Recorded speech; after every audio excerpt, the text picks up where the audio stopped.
변화된 마음만큼 강력한 것은 없다. 마음이 바뀌면 모든 것이 달라진다. 당신은 머리카락, 옷, 주소, 배우자, 교회, 집까지 바꿀 수 있다. 하지만 마음을 바꾸지 않으면 같은 경험은 계속 반복될 것이다. 왜냐하면 외적인 것들은 모두 변했지만 내면은 아무것도 변하지 않았기 때문이다. 변화된 마음만큼 강력한 것은 없다. 생각을 바꾸면 세상이 바뀐다. 우리는 부정적인 생각이 가득한 삶을 살 수 없다. 매일 내 마음에 무엇을 넣을지 선택하고 있다. 배움도, 재능도, 기회도 있었다.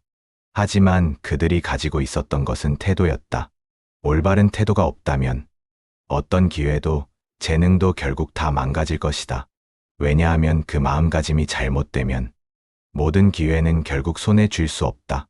그렇다고 기회가 없었던 건 아니다. 기회도, 직장도, 거래도 있었다. 하지만 그 기회를 지킬 수 없었다. 왜냐하면 태도가 그것을 망가뜨리기 때문이다.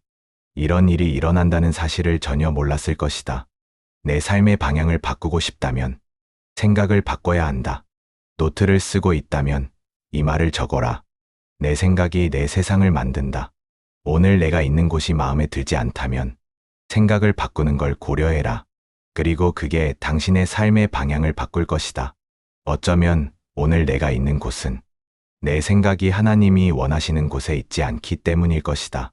하나님과 적, 옳음과 그름, 성공과 고난, 운명과 비난이 당신의 마음을 두고 싸우고 있다.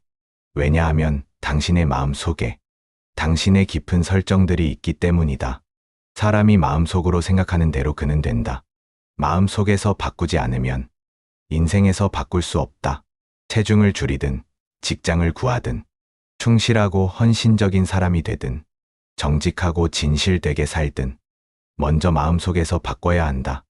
마음속에서 바꿔야 삶에서 바뀐다. 로마서 8장 6절을 보라. 육신의 생각은 사망이지만 영의 생각은 생명과 평안이다. 육신의 생각이란 육체의 지배를 받는 생각이다. 육체의 지배를 받으면 죽음을 낳는다. 그는 마음과 생각에 대해 말하고 있다. 죽음을 생각하면 인생에서 죽음을 생산하게 된다.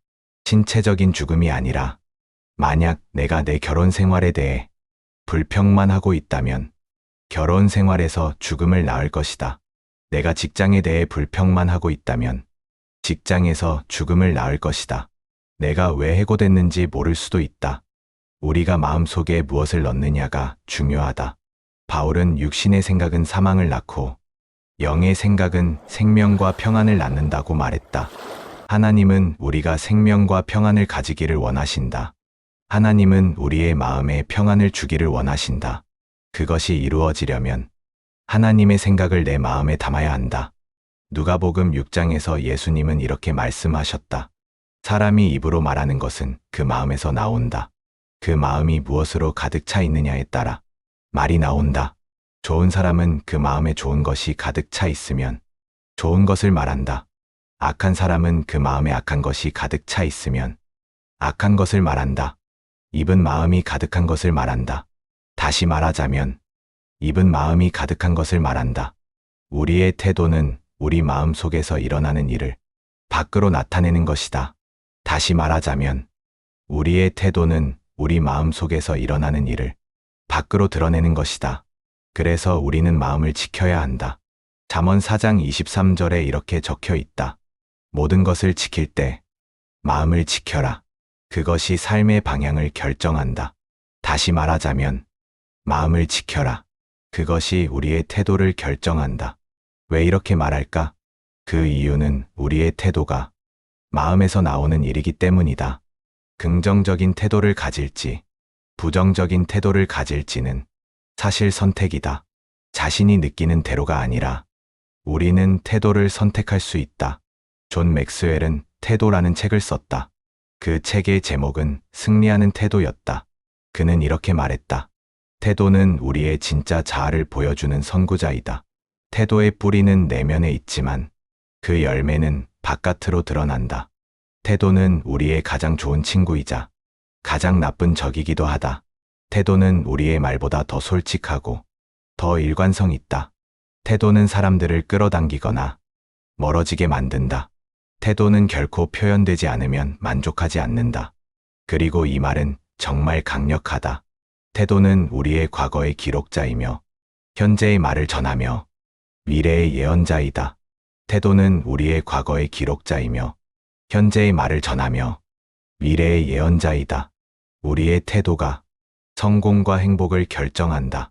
기회나 환경보다, 재능보다 더 중요한 것이다. 우리의 태도가 삶을 바꾼다. 모든 사람은 삶에서 어려움을 겪게 된다. 도전이 있을 것이다.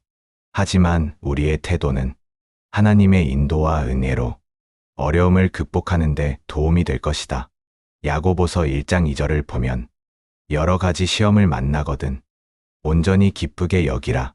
이는 너희 믿음의 시험이 인내를 만들어 내기 때문이다. 인내를 온전히 이루게 하여 너희가 온전하고 흠이 없고 아무것도 부족함이 없게 하라.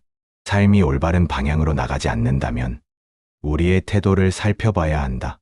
더 나은 삶을 원한다면, 삶을 바꾸고 싶다면 가장 중요한 방법은 생각을 바꾸는 것이다. 당신은 마음을 지킬 수 있다. 당신은 생각을 지킬 수 있다. 좋은 소식은 예수님이 내 생각을 바꾸게 하시면 내 삶도 바뀔 것이라는 것이다. 그가 내 삶을 바꾸면 모든 것이 달라진다.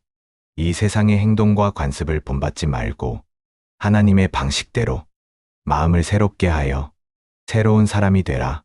하나님이 우리를 변화시키는 방법은 우리의 생각을 변화시키는 것이다.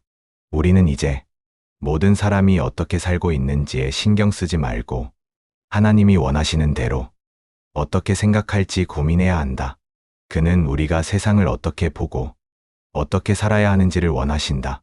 우리가 상처를 받고 억울하게 대우받고 부당한 대우를 받을 때가 많을 것이다. 대부분은 그 상처에 대해 이야기할 수 있다.